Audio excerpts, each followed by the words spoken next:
السلام عليكم ورحمة الله وبركاته. بسم الله الرحمن الرحيم. الحمد لله رب العالمين، والصلاة والسلام الأتمان على سيد الأنبياء والمرسلين نبينا محمد وعلى آله وصحبه وسلم أجمعين، أما بعد، فأسأل الله لي ولكم التوفيق والسداد والعلم النافع والعمل الصالح.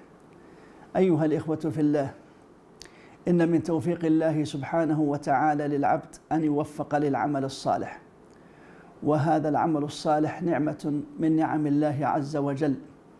وسارعوا إلى مغفرة من ربكم وجنة عرضها السماوات والأرض أعدت للمتقين. وسئل النبي صلى الله عليه وآله وسلم: من خير الناس؟ فقال: من طال عمره وحسن عمله.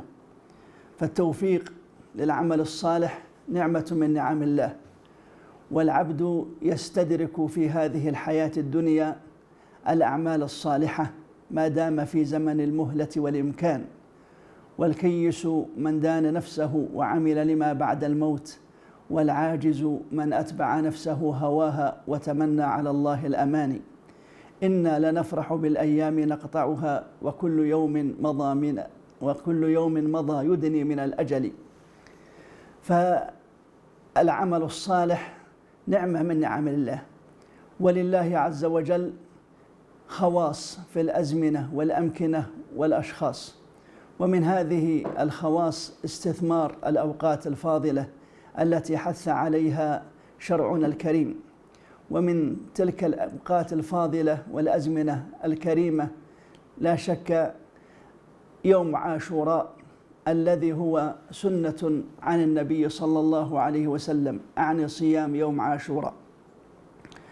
وبالتالي أيها الإخوة في الله، يحرص المسلم على اقتناس الفرصة. اغتنم 5 قبل 5، وذكر منها النبي صلى الله عليه وسلم: شبابك قبل هرمك، وقال أيضا: فراغك قبل شغلك، وصحتك قبل مرضك، وحياتك قبل موتك. ولا شك أيها الإخوة الأفاضل أننا في نعمة عظيمة، وهذه النعم العظيمة تستوجب منا أن نشكر الله عز وجل عليها، وذلك بالمثابرة والاستمرار على الأعمال الصالحة التي يحصل بها السعادة للإنسان في الحياة الدنيا وفي الآخرة.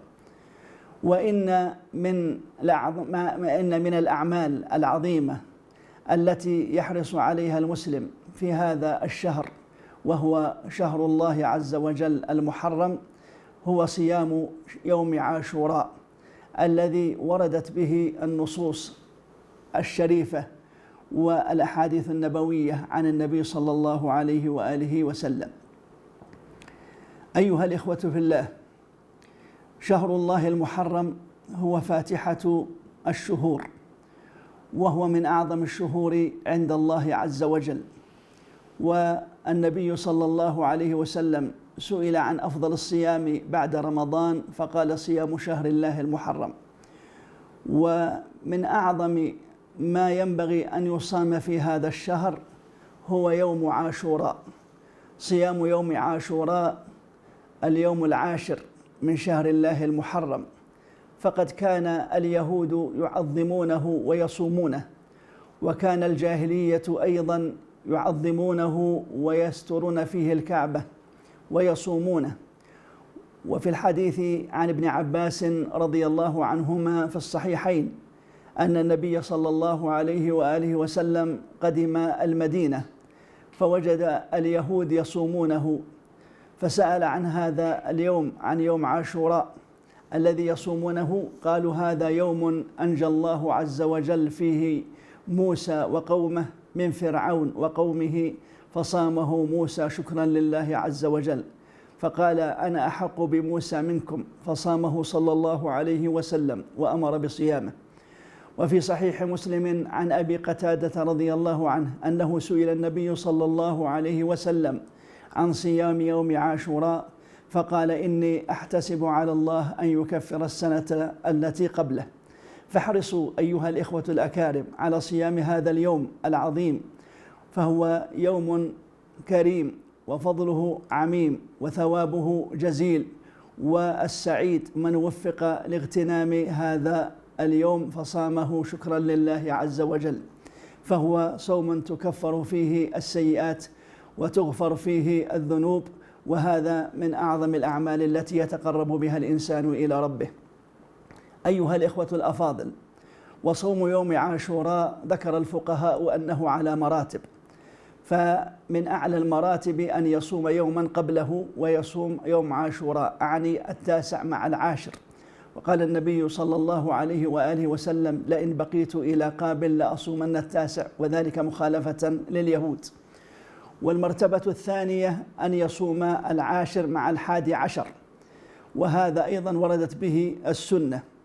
والمرتبة الثالثة وهو أن يصوم يوما قبله أو يوما بعده، أن يصوم اليوم 9 مع 10 أو 10 مع 11. والمرتبة الرابعة أن يصوم يوم عاشوراء منفردا، وهذا جائز ولا بأس به.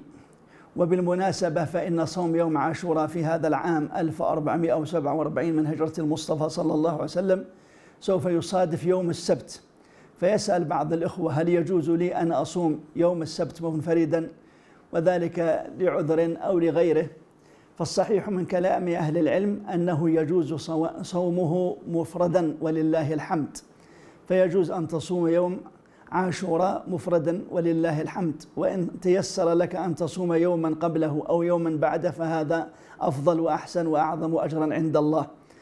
وسوف يكون يوم السبت هذا يوم عاشوراء لهذا العام، فقد يستدل البعض بحديث عن النبي صلى الله عليه وسلم أنه قال: لا تصوموا يوم السبت لا تصوموا يوم السبت إلا فيما افترض عليكم. وهذا الحديث عند أهل العلم حديث ضعيف الإسناد، وهو أيضا شاذ لنكارة متنه، وبالتالي فبعض أهل العلم يقولون بأنه لا يصح ولا يثبت عن النبي صلى الله عليه وسلم، فيجوز للإنسان أن يصومه مفردا ولله الحمد. الأمر الآخر، يجوز أيها الإخوة الأكارم أن يصومه الإنسان ولو كان عليه قضاء من رمضان، لأن صوم يوم عاشوراء أيها الإخوة الأفاضل يفوت، وأما قضاء رمضان فإنه موسع كما قال الله تعالى: فعدة من أيام أخر. أسأل الله عز وجل أن يعيننا وإياكم على ذكره وشكره وحسن عبادته، وأن يتقبل منا ومنكم الأعمال الصالحة، وأن يغفر لنا ولكم الذنوب والآثام. هذا والله أعلم، وصلى الله وسلم على نبينا محمد وسلم، وعلى آله وصحبه وسلم أجمعين، والسلام عليكم ورحمة الله وبركاته. جمعية الدعوة والإرشاد وتوعية الجاليات بأبها، بالدعوة نحيا.